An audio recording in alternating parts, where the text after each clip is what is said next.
Hello, and welcome to another episode of The Record of Arms. I'm your host, Mark Seven, and as always, I'm glad to have you back with me again today for another discussion in military history. Today we're going to start with a new topic. One frequent feature of the military operations of the Second World War was the landing of troops on enemy beaches in amphibious assaults. These were, of course, no novelty by that time. The landings of attack forces from ships had taken place at least as far back as the Athenian expedition against Syracuse and the other city-states of Sicily back in the 5th century BC. However, the interwar period saw a great deal of theoretical discussion and technical development in the technique of the assault from the sea. Important developments in the design and construction of the specialized craft and equipment needed to carry out these operations in the conditions of industrial age total war also took place during these decades. Three nations in particular contributed to these interwar developments, each pursuing their own method against the background of their own strategic needs and operational doctrine. These were the British, the Americans, and the Japanese. We'll look at the experience of each of these nations in turn, beginning today with the British. My main source for this one will be the book Military Innovation in the Interwar Period, edited by Williamson Murray and Alan R. Millett. In particular, we'll be using the second chapter, called Assault from the Sea, the Development of Amphibious Warfare Between the Wars.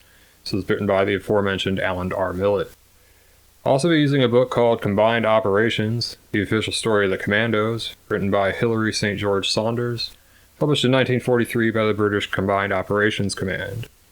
So with that being said, let's take ourselves back to the years just after the First World War, when the victorious naval powers were discussing the future of naval armaments policy. The British and their fleet generally had control of Atlantic waters by the middle decades of the 16th century, a naval superiority that would spread to all the world's oceans and last for the next 300 years. The sea power was the primary instrument in their conquest and maintenance of their far-flung empire, as well as the means of communication between the various colonies. Landings of troops from ships had been a common means of effecting this control. The last major phase of acquisition of imperial territories took place in the latter decades of the 19th century. During the so-called Scramble for Africa, European powers divided up almost all of the uncolonized regions of that continent amongst themselves. The imperial powers also made additional conquests in the Far East and elsewhere. Landing of military forces on foreign shores was an integral part of this process. One of the last big British colonial conquests was that of Egypt, then a semi-independent province of the crumbling Ottoman Empire. Khedive ruled the country ostensibly on behalf of the Ottoman Sultan. A nationalist uprising against this ruler occurred in 1882, and this revolt gave the British their chance to seize Egypt.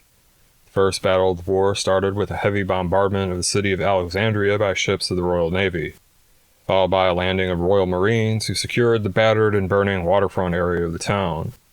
This landing operation provided the British with the foothold they needed to begin a campaign of conquest in the country, carried out by larger forces put ashore in the subjugated city. Landings were also carried out in China soon after this, in response to the so-called Boxer Rebellion of 1900. In this case, the force put ashore included contingents from all the imperial powers whose nationals were threatened by this uprising, including the Americans, the Japanese, and French, along with the British. The most recent British experience with large-scale amphibious landings, those mounted at Gallipoli against the Turks in 1915, had been a costly failure. This operation was remembered not only as a failure but as a tragic one, and this legacy led to a reluctance to engage with the subject of amphibious landing operations on the part of many senior British officers throughout the first decade of the interwar period. The destruction of the British 29th Division on V and W beaches in particular was often thought to provide conclusive evidence that such landings could not succeed on an enemy coastline, contested by troops using modern weapons and prepared defensive positions. The First World War also provided successful examples of well-conducted amphibious operations to set opposite the failure at Gallipoli, such as the German landings against Russian-held islands in the Gulf of Riga. The British, and later the Americans, also put forward plans for other landings in the Adriatic, amongst other places. Some of these were carried out successfully, including small-scale landings on the Belgian coast to attack German U-boat bases, such as the April 1918 attack on Zeebrugge. These were raids carried out by small forces that withdrew after carrying out a specific objective. As such, they prefigured the operations of the Commando units of the next war. In the aftermath of the collapse of the Russian Empire, The Western Allies demonstrated a continued confidence in the use of seaborne expeditionary forces by sending them to such places as the Baltic coast, Murmansk, Archangel, Vladivostok, and the Black Sea to support the various White Russian factions in the many-sided civil war there. Landing forces with more limited aims were also used in Greece and Turkey to influence post-war developments there. These operations were carried out without the use of specialized craft or equipment. The men were ordinary soldiers or marines, and they were transported to the assault beaches in small craft such as whaleboats, lighters, and motor launches, or commandeered civilian vessels. Attacks landing directly on the coast or across beaches were sometimes undertaken, but if possible, troops were put ashore where docks or quays could be found. Often, a relatively small force of Marines would be landed to secure the use of these facilities, which would then be used to disembark the bulk of the troops.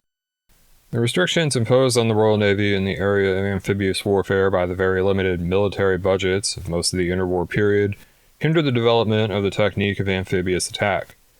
Doctrinal considerations also tended to downplay the need for such a capability. British strategic thinking at this time, in general, centered on the use of motorized, mobile land armies on continental battlefields and the use of air power in the strategic role, along with the budgetary limitations coming from the civilian government, such as the so-called 10-year rule, by which budgeting for the armed services was to be prefaced on the assumption that no major war would be fought within 10 years. These considerations dictated the formulation of British force requirements and interwar procurement policies. Throughout most of this period, the Royal Navy was secondary in terms of appropriations, and as a result, comparatively few new ships were built in the 20s and 30s. Much of the British battle line in the Second World War consisted of battleships and cruisers that had also served in the First. Within the limited funding available to them, British pursued other objectives. Given their history of sea power, joint campaigns, and broken alliances with continental powers, as well as the worldwide defense requirements of its empire, it would seem that a strong amphibious assault capability would have obvious desirability. However, this is not thought of as a high priority, and only a small amount of resources were devoted to it. The main fighting in any future war, it was thought, would no doubt take place on the continent, and British troops would get there through French ports rather than through beach landings. The development of landing craft and other necessary amphibious equipment seemed to be grouped with that of convoy escort craft and other ancillaries to the battle fleet. That is, it was assumed that these vessels could be built quickly in the quantities needed once war began and the mobilization of the economy for military production had occurred. The experience of the disaster at the Dardanelles certainly tended to give some of the British officers a pessimistic attitude towards amphibious landings. A great deal of thinking and writing was carried out, nonetheless, in the British staff system and at the staff colleges on the topic of these so-called joint or combined operations. Nevertheless, little practical work was done to develop the organizational structures necessary to coordinate the actions of the Army, Navy, and the newly established Royal Air Force, which in the immediate post-war years also included naval aviation, and the performance of such missions. No regular landing exercises were carried out during this time, and in the absence of actual operations, only these could provide any kind of test of the theories being talked about in the staff organizations. In this case, British military establishment's structure and its innate conservatism found in the budgetary constraints convenient reason for maintaining the status quo. In sum, for most of the interwar period, the British Army and Navy simply put off the problems of amphibious operations as not amenable to a peacetime solution. The term combined operations, denoting the cooperation of the Army, Navy, and Air Force in coordinated undertakings, provides the key to the beginning of British interwar thinking on this subject.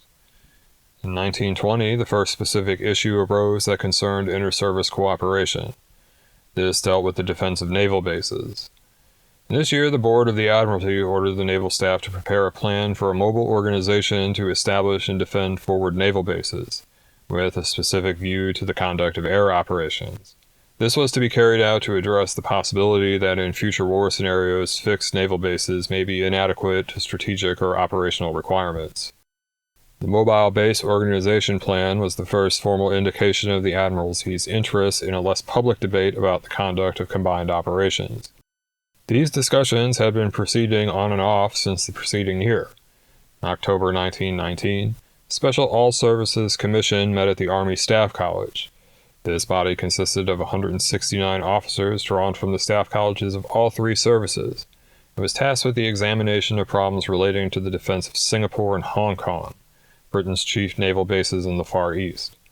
The defense of these places would require the efficient cooperation of land units, such as infantry and artillery, and squadrons of scout, fighter, and bomber aircraft from the Air Force. One conclusion that arose in the course of these investigations was that the regulations and procedures governing such combined efforts, as they were spelled out in the 1913 Field Manual of Combined Naval and Military Operations, were no longer relevant in the light of the experience of the recent war, stood in need of update and revision. This conclusion was reported by the participants in the conference to their respective ministries. The Admiralty took the initiative and convened another committee of representatives from the three services, called the Interdepartmental Committee on Combined Operations, to look into the problem. This body met in June of 1920. A report summarizing its deliberations concluded that no major changes to the procedures outlined in the 1913 manual were needed, emphasized the importance of each service retaining its independence in these circumstances, and downplayed the need to prepare to carry out opposed landings on defended coasts. This conservative conclusion amounted to an endorsement of inaction. The elements in the Admiralty which had seen the need for the revision in the first place were predictably not satisfied with this defense of the status quo, called for a second review of the problem in 1921. This produced the so-called Provisional Manual of Combined Military, Naval, and Air Force Operations. This work was a thoughtful appraisal of the problems projected to be involved in base defense and amphibious operations, but offered little in the way of solutions to these problems to the commander in the field. As such, it remained basically an academic document, and had no impact outside the staff college system. However, the conclusions embodied in the revised manual were used as the basis for planning the biennial staff college exercises and combined operations, but aside from that they found no application. A 1925 edition of the manual was also produced, which incorporated conclusions drawn from these staff exercises, but again this was not applied anywhere outside the military educational system itself. Outside the staff system, little experimentation in the area of amphibious operations was carried out by the regular units of the British Armed Forces. Only 2 landing exercises of any scale took place in the 1920s, and these were the result of the initiative of local commanders. The first of these took place in India, under the direction of Rear Admiral Sir Herbert Richmond, naval commander in East Indian waters and one of the few advocates of a strong British amphibious capability. In 1924, a reinforced battalion was put ashore in a simulated attack on the coast of the Bay of Bengal. The landing force operated under the supervision of students of the Staff College at Quetta, where much of the theoretical investigations pertaining to this topic were performed. Admiral Richmond took the experience gained in this exercise back with him when he was later appointed director of a senior officers course in the Royal Naval Staff College back in England. The other landing exercise of the 1920s took place in 1928 in Moray Firth, on the Scottish coast. This was put together by a Scots battalion commander who, in the interest of giving his men some unusual training, contrived to take his men to sea aboard 3 Royal Navy destroyers. From these vessels they put ashore in ship's boats, then mounted a mock assault on the barracks of the Black Watch at Fort George. The next major amphibious exercise did not take place until 1934. In this year, the commander-in-chief of the Home Fleet, Lord Cork and Orrery, landed an army brigade at the mouth of the Humber River.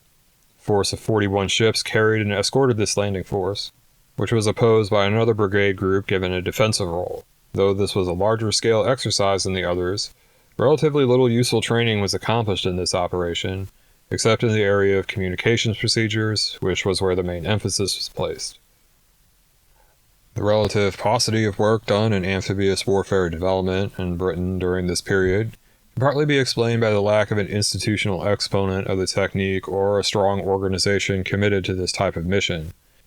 This might have been provided by the Royal Marines, but, as with so many other areas of British military development in the interwar years, the stricture of peacetime economy and confusion over mission requirements kept them from becoming an independent corps of specialists in the assault from the sea, as their American counterparts had become. The strength of the Royal Marines shrank in the 1920s from a wartime high of around 40,000 men to a peacetime establishment of around 9,000. The The problems caused by this shrinkage were complicated by a 1922 decision to merge the organizations of the Royal Marine Artillery and the Royal Marine Light Infantry into a single command. These two commands had been separated since 1855. This brought about a problematic merger of messes and a general reorganization of the barracks and training establishments of the seagoing soldiers. The question of what should be the primary mission of the Marines was also taken up soon after this organizational change. In 1923, the Admiralty commissioned a thorough study of their wartime function and the appropriate means and objectives of their training. This was undertaken by a body of naval and marine officers under the chairmanship of Admiral Sir Charles Madden. This Madden Committee worked on the issue for 6 months. It made its official report in August of 1924. This report indicated that the traditional duties of the British Marines, that is, service aboard warships as landing parties and gun crews, remained paramount. Some Marines, however, were to serve ashore in so-called divisions, which were not identical with field divisions, and which would be identified with the various Marine barracks. According to the recommendations of this committee, these shore-based Marines should be trained to take and defend temporary bases and landing operations, as well as to conduct raids on enemy naval bases and coastal installations. In order to provide the manpower levels necessary for this type of force in addition to the ship's Marine complements, an increase in strength to 16,000 men was recommended. Without this increase, the committee concluded, only about a third of the force, or about 3,000 men, could be detailed and trained for amphibious operations proper. The Admiralty and the senior officers of the Marines accepted the conclusions of the commission, but still this led to no substantial change. Given the peacetime economy, the Admiralty decided not to expand the Marines except to the extent necessary for the provision of the detachments to serve aboard the newly built warships. This duty and the requirement to provide units for colonial service taxed the capabilities of the service to the point where few resources remained to devote to the development of the amphibious assault capacity, despite the advocacy for preparations for such operations among some of the Marine officers. Furthermore, the Marines had another mission during the interwar decades, namely, the preparation of their component for the before-mentioned mobile naval-based defense organization. Though the conception of this command had been formulated in the immediate post-war years, little work was done towards its realization until the last years of the 20s.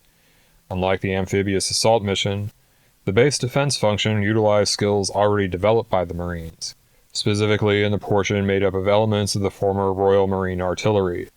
The core of the Marine component of the defense organization consisted of a brigade of anti-aircraft artillery and one of coast defense guns.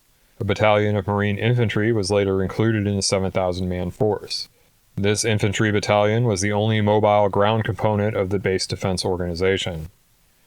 During the interwar period, the practical activities of the Royal Marines related to the amphibious landing mission were limited to annual exercises organized for the purpose of testing the landing craft, vehicles, and other equipment needed to disembark an artillery force on an undefended beach, or in a friendly port. These exercises provided little useful experience for the conduct of offensive amphibious landings, and no training scenarios involving an opposed landing were performed by the Marines. As the decade of the 1920s drew to a close, the Admiralty remained unsatisfied with its lack of capability to conduct combined operations on any other than a very small scale. Parallel developments in the US and Japan were known to the British, and these caused a certain amount of alarm. For example, the landings carried out in the course of the Shanghai Crisis of 1932 demonstrated a considerable superiority of Japanese technique over their own. Here, the Japanese had put ashore a force of 12,000 men using 14 ships. Royal Navy estimates indicated that at least 40 would be required using their own methods. A report covering developments abroad was prepared in 1936 by a Captain Bertram Watson in the course of preparations for another planned revision of the Manual for Combined Operations. This proved sufficiently persuasive to allow the Admiralty to convince the Air Ministry and War Ministry of the necessity for another study regarding combined operations. The Watson report coincided with the determination of the staff committee working on the revision of the manual that combined operations of this kind should be represented by a permanent institutional advocate in the armed forces structure. After some bureaucratic wrangling, this came into being in 1938, when the Chiefs of Staff established the Inter-Service Training and Development Subcommittee. This body was directly responsible to the Deputy Chiefs of Staff and was given a facility, called the Inter-Service Training and Development Center, at the Royal Marines Base at Eastney Barracks in Portsmouth. This opened in July of that year under the direction of Captain L.E.H. Maund of the Royal Navy, protege of the aforementioned Admiral Richmond, who had conducted landing exercises in the Bay of Bengal in the previous decade. The center employed a staff of 3 officers, one each from the Army, the RAF, and the Royal Marines, as well as a number of clerks and other support personnel. With a budget of £30,000, they were mandated to conduct research and development work in the field of amphibious operations. As this was getting underway, the Deputy Chiefs of Staff issued a new edition of the Manual of Combined Operation. Like its predecessors, this contained more information on the nature of the problems encountered in the conduct of such operations than it did solutions and procedures to be applied in the field. The center was thus able to operate for just over a year before the British Empire was drawn into the next World War. In this short time, much valuable work was done, but most of it was of a preparatory nature. The theoretical study of combined operations, still primarily undertaken by the Admiralty staff and the faculty of the staff colleges, was coordinated by the center with development work being carried out on prototype amphibious warfare ships and landing craft. Work was also accomplished on the combination of airborne operations with landings from the sea, as well as detailed study of the engineering requirements of beach defenses and the means of overcoming them. The most important contribution of the center's work at this time was less direct, and consisted of the educational effect its studies had on the deliberations at the highest levels of British defense planning, that is, in the Chiefs of Staff and the Committee of Imperial Defense. Much of this was due to the personal influence of Captain Maund, who proved to be a persuasive advocate. This officer had witnessed the Japanese landing operations undertaken in the course of the Sino-Japanese War that had broken out in earnest the preceding year, and he was determined to see his country possess a similar capability. Among those he convinced of his point of view was Major General Hastings Ismay, secretary to both the Deputy Chiefs of Staff and the Committee of Imperial Defense. This man reflected on one of Maund's reports thus, quote, "As our strong suit was command of the sea, we should be making poor use of our hand if we relegated combined operations to the background in our war plans. Indeed, it seemed that we should be laying ourselves open to justifiable criticism if we made no effort in time of peace to train on modern lines for a possible combined operation in time of war." His observation here was substantially correct. The British had allowed the Japanese and the Americans to advance well beyond their own capabilities in this field, and this deficiency could not be made good in a short time. British military opinion and thought had relegated the assault from the sea to a minor priority in the 2 decades between the world wars. Only in the Navy did this kind of operation find any support, and this was limited mostly to a few senior officers such as Sir Roger Keyes, Rear Admiral Richmond, and Lord Cork and Orrery. Among senior Army officers, only Bernard Law Montgomery, brigadier at this time, had experience commanding a landing force. Even this was not a combat operation, but a training exercise carried out in July 1938, when his brigade, the 9th Infantry, conducted a mock assault in Slapton Stands in Devonshire. Outside of the armed forces, in the civilian government or in industry, with the exception of a few specialist shipbuilding firms, little interest was likewise taken in the subject. Let's now turn to the development of the specific equipment needed for amphibious assault. Unlike some of the other kinds of military hardware that made significant advances in the interwar period, the equipment needed for amphibious warfare did not require long-term, high-risk investments in new technologies. Rather, what was needed was adaptations and specializations of existing types of shipping, vehicles, and weapons to the specific needs and conditions of this form of combat. Like other combat vehicles, landing craft and ships needed to balance speed, maneuverability, armor, and armament. In addition, they had to be able to disembark troops and equipment with relative quickness and ease, be capable of grounding and retracting without undue damage, and, in the case of smaller craft, be transportable by larger ocean-going vessels. Decisions between alternative disadvantages had to be made as well. For example, the freeboard of a landing craft, or the height of the loaded craft's sides above the water's surface, produced one such issue. A high profile offered more stability in rough seas, but made an easier target, while a low-profile craft was harder to hit, but was prone to being swamped. It also became clear that a single type of landing craft would be unable to accommodate the various types of equipment needed to fight a mechanized campaign in modern conditions. Instead, several specialized types of amphibious vessels would be needed, optimized to put ashore infantry, vehicles, tanks, and supplies respectively. In addition to the amphibious vehicles themselves, it would be necessary to identify the weapons and vehicles of the ground forces that were suitable for use in landing operations, and the modifications that would be necessary to protect them from the unique hazards of beach landings such as saltwater corrosion, sand, and flooding. An idea of the type of landing craft that would be needed for a modern amphibious warfare force emerged out of the experience of the theoretical discussions and the limited exercises of the 1920s. Almost all of the small amount of development activity that was undertaken in this field at the time was performed in connection with the before-mentioned Mobile Naval Base Defense Organization project and at the initiative of the Royal Marines. However, the responsibility remained with the Admiralty, which, as we have seen, assigned landing craft a low priority. 2 prototype craft were built in the latter half of the 1920s. These were designated Motor Landing Craft, abbreviated MLC, and were completed in 1926 and 1929 respectively. These were the first proper British landing craft. They were open-topped, box-like craft 40 feet or 12 meters long and 14 feet or 4¼ meters wide with square bows and stern. They were built of steel and had a flat bottom. The bow of the craft was taller than the sides and hinged downward to form a ramp. The first prototype, the MLC-1, weighed 18 tons empty and drew just over 6 feet of water. The second prototype was somewhat heavier, at 22 tons, and drew less water, about 4½ feet or 1.4 meters, and the production models would retain this shallower draft. The MLC was powered by a gasoline engine which drove a centrifugal pump, creating a jet of water which would be directed to provide propulsion and steering. This made the craft very loud, but enabled it to dispense with projecting propellers and rudders which could foul in shallow water. The jet would provide thrust ahead or astern, and could push the craft to about 5 or 6 knots in good conditions. The MLC carried no armament, but it did have a limited degree of armored protection, sufficient to protect it from small arms fire and shell splinters. The MLC was designed to handle all types of cargoes that might need to be landed, that is, troops, heavy vehicles including tanks, trucks, artilleries, and bulk supplies. At the time they were built, the usefulness of these MLCs was limited by the fact that they could not be carried aboard the civilian passenger liners that would almost certainly be pressed into service during landing operations of any size. They were simply too heavy for the normal davits and cranes used on most ships, which could only handle craft of about 10 tons. Despite their size, it was estimated that several hundred would be needed to carry ashore a regular division. By 1939, exactly 9 MLCs had been produced. That gives a good indication of the readiness of the British to carry out landing operations on any scale as the Germans proceeded down their path of aggression and expansion in Central and Eastern Europe.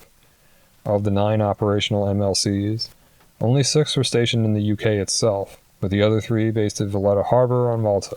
In 1940, the fall of Norway, followed by that of France, along with the entry of Italy into the war, meant that virtually the entire coast of Europe was in enemy hands. This radically changed the prospects for British involvement on the continent. Any comeback against the Germans would almost certainly mean an opposed landing on an Axis shore. The new year also brought a new Prime Minister, Winston Churchill, who was enthusiastic about the development of a fleet of landing ships and assault craft. A crash program was begun to make this a reality, and to give the British an ability to land an all-arms force, including heavy tanks and artillery. Captain Mond and the staff at the Inter-Service Training and Development Center made the development of these craft their highest priority. They decided to produce 2 specialized craft to carry troops and heavy equipment, rather than attempting to make another jack-of-all-trades like the MLC. The smaller of these was the 10-ton ALC, or Assault Landing Craft. The designation of this craft was later changed to LCA, or Landing Craft Assault, to conform with the Allied system used once the Americans became involved in the war directly. The specification for this craft called for one that could be handled by a civilian ship's davits, carry 35 or 40 men, land them quickly in water no more than 18 inches or 45 centimeters deep. 2 competing designs for the LCA were put to trials. One, built by Fleming, was made of aluminum, and another, built by Thornycroft, was made of hardwood. The Fleming design was handier, made a more difficult target, and had better beaching characteristics, and could also discharge its troops more easily. However, the noise made by its 2 120 horsepower gasoline engines, which was amplified by the hollow aluminum hull, was so loud as to prevent a hazard in operations and to do away with the possibility of any type of tactical surprise. Also, the curved aluminum hull shape would be difficult to armor. The Thornycroft design, while inferior to the Fleming in most other ways, was much quieter and its flat wooden sides very easily armored. Thus, the Thornycroft design was chosen for development, and the desirable features of the Fleming design incorporated into the next prototypes and into the subsequent production craft. The LCA went into production and was built by a large range of producers, including many small boat builders, and, as had been the case in the expansion of the production of wooden airframes in the previous war, furniture makers. It was 41.5 feet, or 12.5 meters in length, 10 feet, or 3 meters wide, and drew 1 foot 9 inches, or about half a meter of water loaded. Power was provided by two 65-horsepower Ford V8 engines using regular propellers. In view of the extreme loudness of the MLC and the Fleming prototype, the LCA's propulsion plant was designed for quiet operation in a manner similar to that of a motor car. Tests showed that at low power settings, the craft was almost inaudible at acceptably short distances. The engines gave the craft a top speed of 6 knots loaded, with sufficient fuel storage for a range of 50 to 80 miles, or 80 to 130 kilometers, depending on the load and the sea condition. A crew of 4 men operated the vessel, a stoker to run the engines, 2 seamen, one to operate the armored doors in the bow and the other to act as the gunner, and a coxswain to steer. The normal cargo carried was about 36 fully equipped men, seated on 3 longitudinal benches. Alternatively, the craft could transport about half a ton of supplies. Armor sufficient to deflect small arms fire and shell splinters was fitted to protect the sides and the bow. The bow was fitted with forward-opening armored doors with a ramp behind. These could be opened in action and the ramp lowered by means of a wire running over pulleys. Towards the rear of the craft were the engines and the fuel storage, above which was a station for the craft's pilot's starboard, and another, mounting a Bren or Lewis machine gun on the port. Steering station was given extra armored protection. Variants of the LCA were built to carry support weapons such as heavy machine guns and mortars. One of these, called the LCA-HR, HR standing for hedgerow, after the weapon it carried in the space normally occupied by the cargo or personnel payload. The hedgerow was a modification of the Hedgehog anti-submarine spigot mortar weapon. Rather than throwing regular depth bombs, however, the hedgerow version of this weapon used bombs containing 30 pounds or 14.5 kilograms of high explosive, fitted with nose extensions ending in impact fuses designed to set them off a short distance above the ground. The weapon fired a pattern of 24 such bombs, which would land in a circle 100 yards or 90 meters in diameter, about 250 yards or 230 meters from the point of launch. This bomb pattern was intended to blow holes in minefields and barbed wire obstacles ahead of the attacking troops. Other LCAs were converted to carry flamethrowers, rocket-propelled grappling hooks to assist troops in scaling steep cliffs, and even floating bakeries to provide fresh-baked bread to troops on the beachhead. Thornycroft was also directed to produce a larger craft of the same basic type, the 21-ton LCM, or Landing Craft Mechanized. The designation LCM covers a variety of Allied designs for large landing craft, and this Thornycroft design became known as the LCM Mark I to distinguish it from later British and American types. This craft was to perform the other task of the older generalist MLC, that is, the landing of heavy equipment. Specifically, it was built around the requirement to land a 16-ton tank on a defended beach. The LCM Mark I was built of steel and fitted with armor plating in vulnerable locations. In its form, it strongly resembled the MLC, with square ends and a bow that was higher than the sides. Like the LCA, the bow opened out into a ramp. The LCM was 48.5 feet or 14.8 meters in length, and 14 feet or 4.3 meters wide, and drew 2.5 feet or 3/4 of a meter of water when carrying its normal full load. It was powered by a pair of gasoline engines similar to those used aboard the LCA, usually Chrysler models, and had a performance almost identical to its smaller counterpart, namely 6 knots when fully loaded. It was manned by a crew of 6, armored in a similarly selective manner, and normally armed with a pair of Lewis machine guns. Work on these craft and some specialized variants was greatly accelerated once the war in Europe began. In addition to the landing craft just mentioned, another line of development was also embarked upon, that of larger ships for use in amphibious operations. Both the LCA and the LCM, along with the MLCs, were not really ocean-going craft. Though capable of short journeys over relatively calm seas, they were intended to be carried to the vicinity of the assault beaches aboard larger ships, then loaded and put into the water. Very few purpose-built military transport ships existed to carry these craft, and so the British planned to use suitable civilian passenger vessels to carry the landing craft and their assault troops to the vicinity of the landing beach. These civilian ships would be militarized to the so-called LSI standard, LSI standing for Landing Ship Infantry. These ships are commonly referred to as infantry landing ships. In the American system, vessels of this kind were known as attack transports. Suitable candidates would need to be fast and equipped with adequate or upgradable boat handling gear. The ships would be made over into troop carriers by converting their cargo and passenger areas to military-style accommodations, strengthening the davits and installing a few guns, usually 12-pounders to engage submarines or small surface vessels, and 20mm and 40mm anti-aircraft weapons. The first 4 LSIs were converted from liners intended to be used on routes to the Far East. These 4 ships, the Glenarm, Glenroy, Glengyle, and the Breconshire, could make 18 knots and transport almost 700 men, along with 12 LCAs and 1 LCM land them. Ships converted into infantry landing ships came from many different civilian classes and varied in size, carrying capacity, and speed. The letter, SM or L, was added in parentheses after the LSI designation to indicate a small, medium, or large landing ship. Most of the smaller ships were converted from shorter-range passenger vessels or cross-channel ferries. Later in the war, a class of 13 large LSIs was built in America for the British under the Lend-Lease arrangement. These big landing ships could carry 24 LCAs apiece, and were all given 2-word names beginning with Empire, that is, Empire Broadsword, Empire Arquebus, Empire Spearhead, and so on.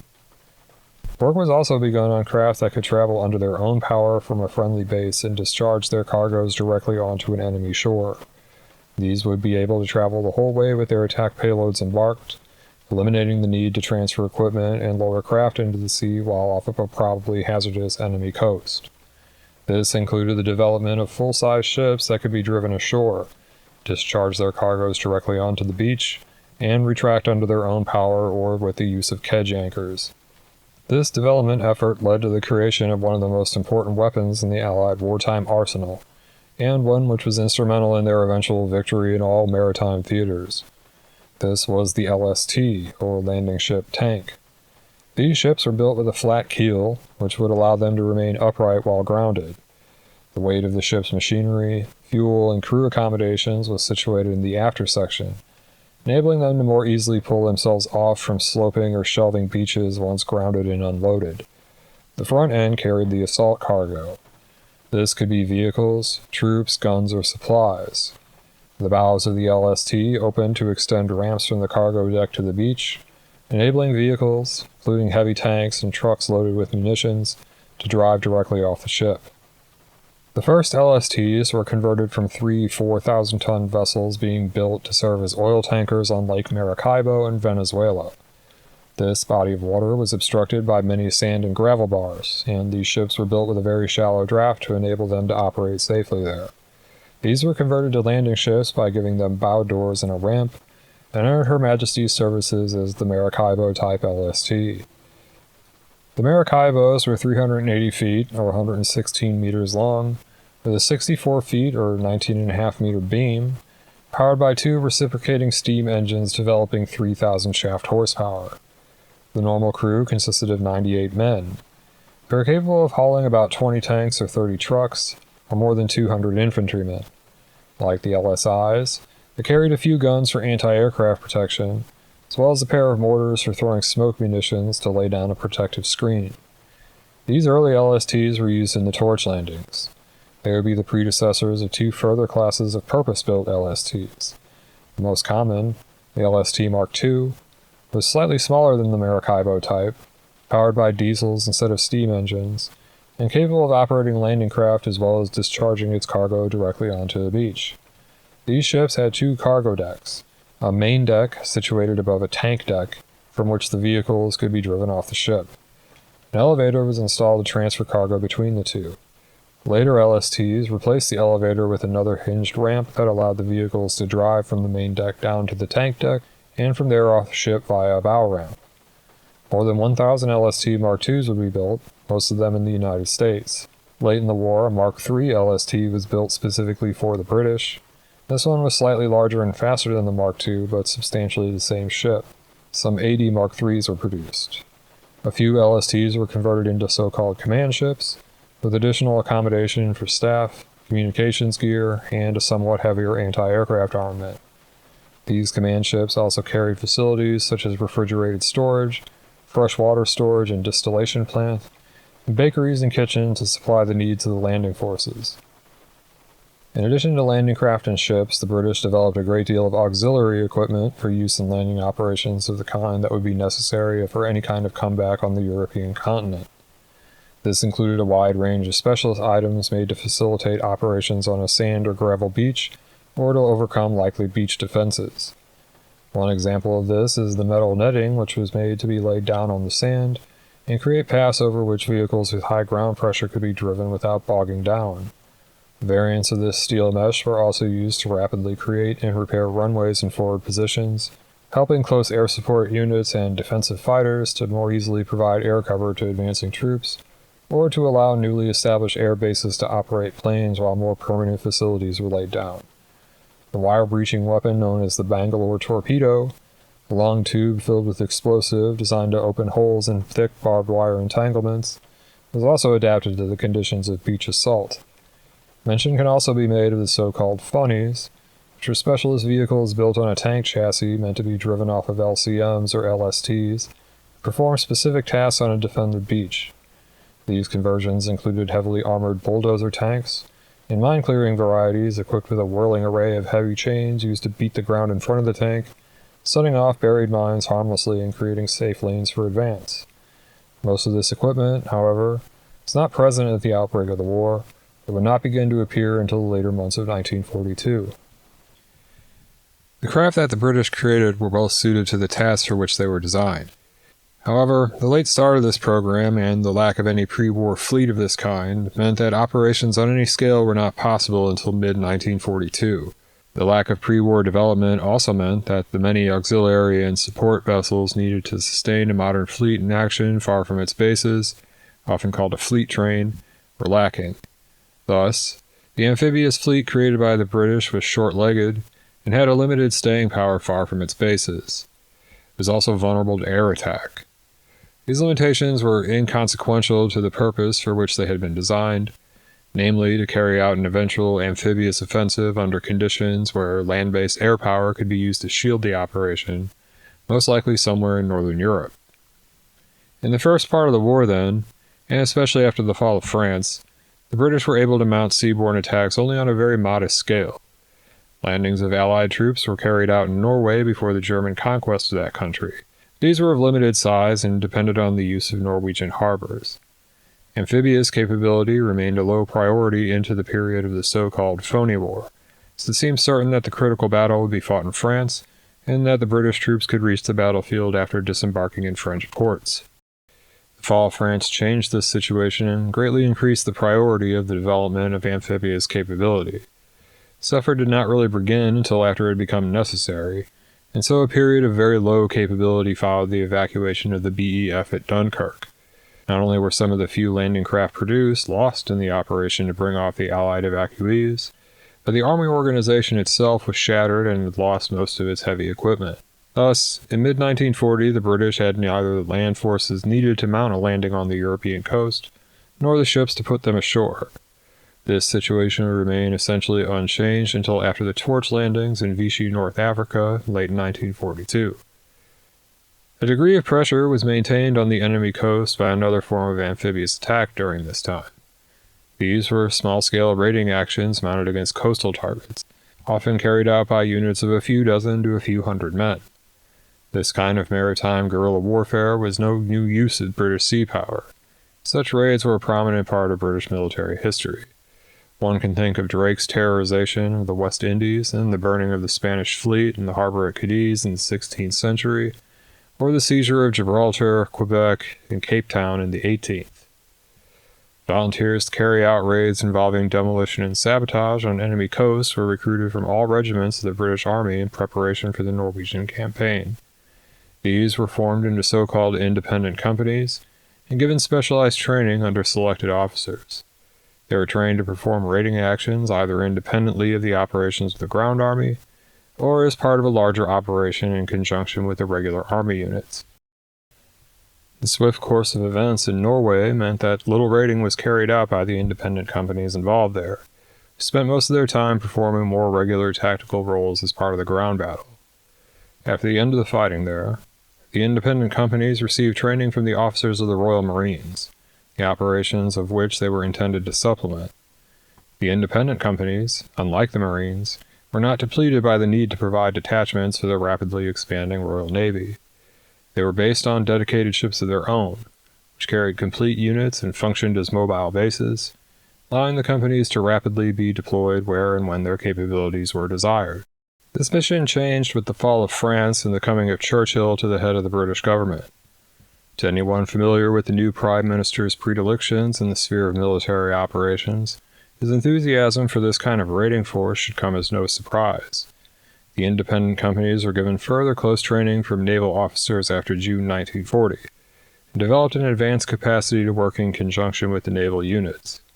Special training units, called combined training centers, were set up to teach the physical skills and specialist techniques needed to perform these independent raiding missions.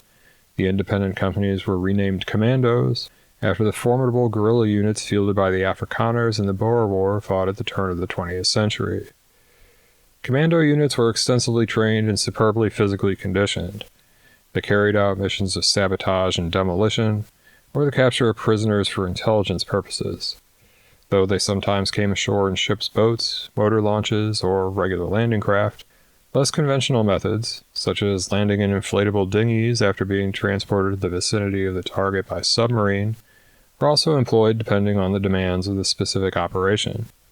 The naval personnel assigned to man the craft carrying the commandos ashore were generally drawn from the ranks of the Royal Naval Volunteer Reserves, the Royal Naval Reserve, or the Merchant Navy.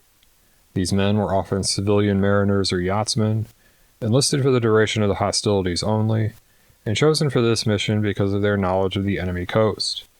This was often the vital factor that allowed them to slip the raiders ashore undetected in a quiet cove or inlet. This local knowledge would also prove useful when these men were required to remain hidden near the landing zone or in the waters just offshore, ready at a moment's notice to take the raiders back off and make good their escape.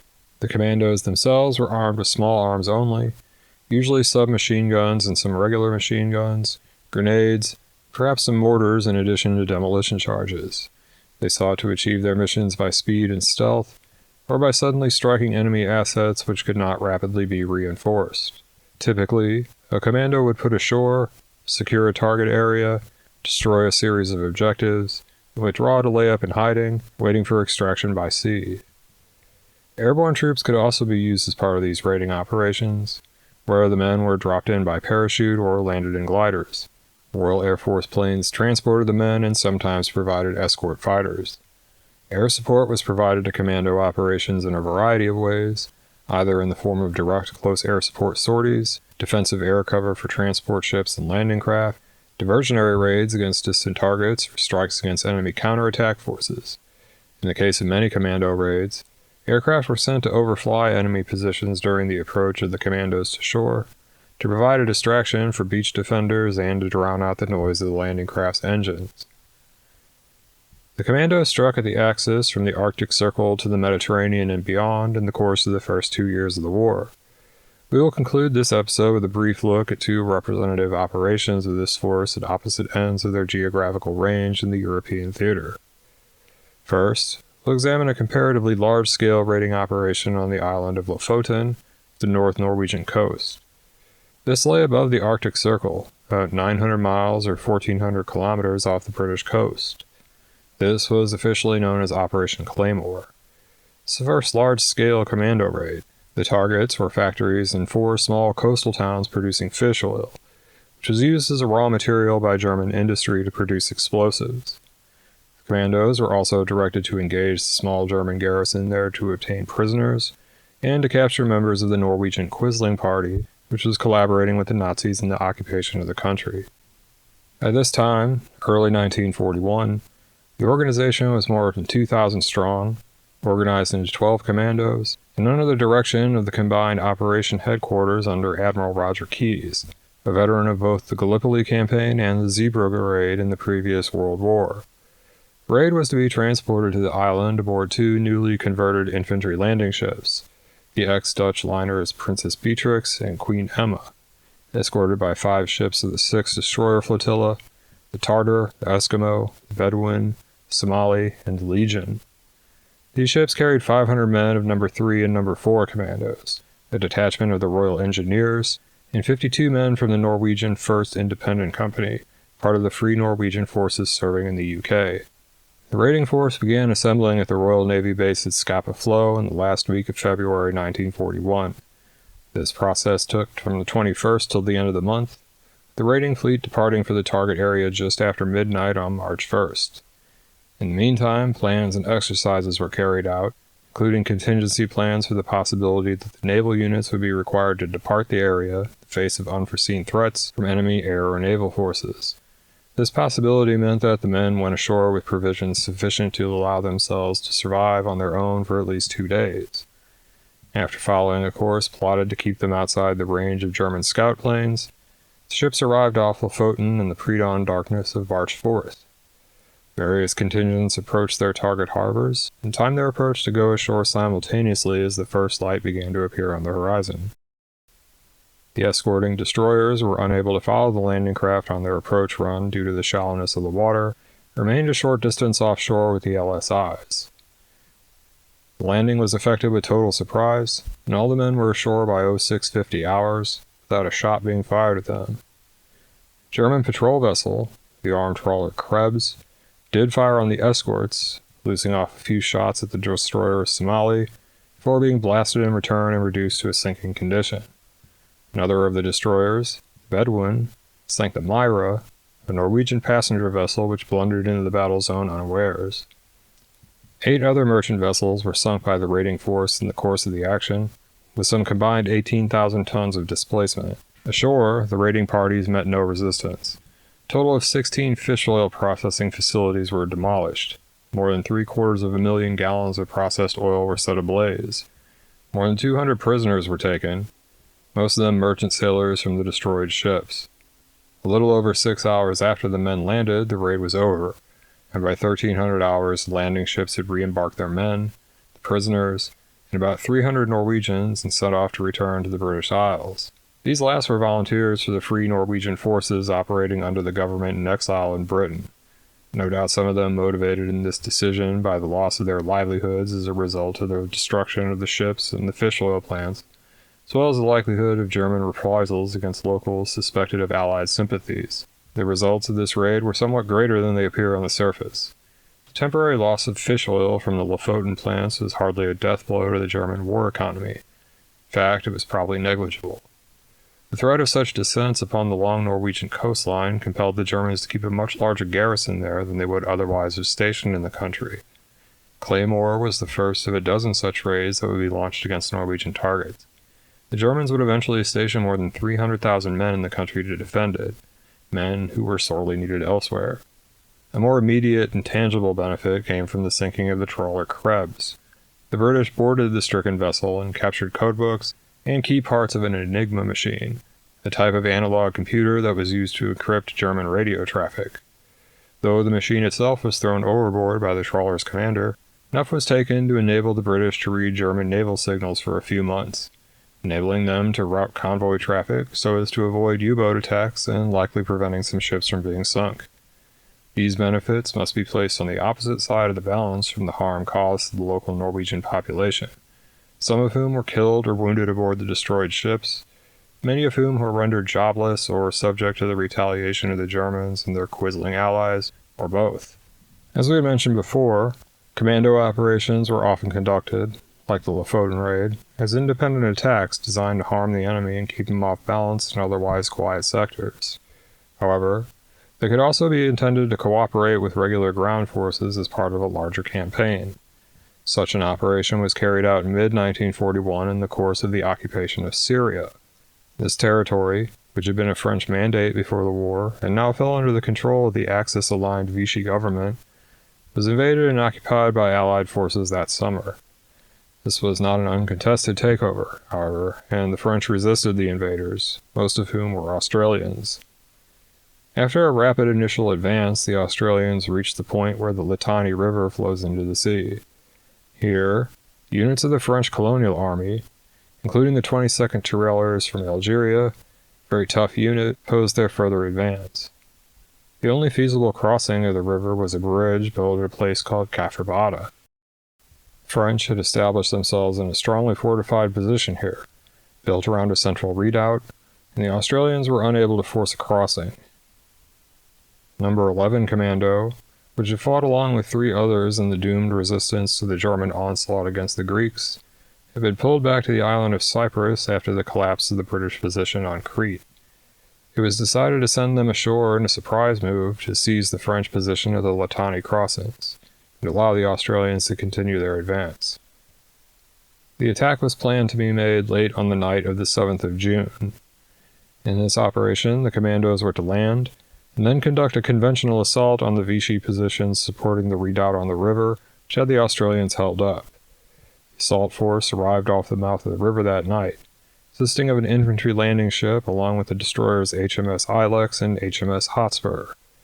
Aboard the LSI were almost 500 officers and men of Number 11 Commando.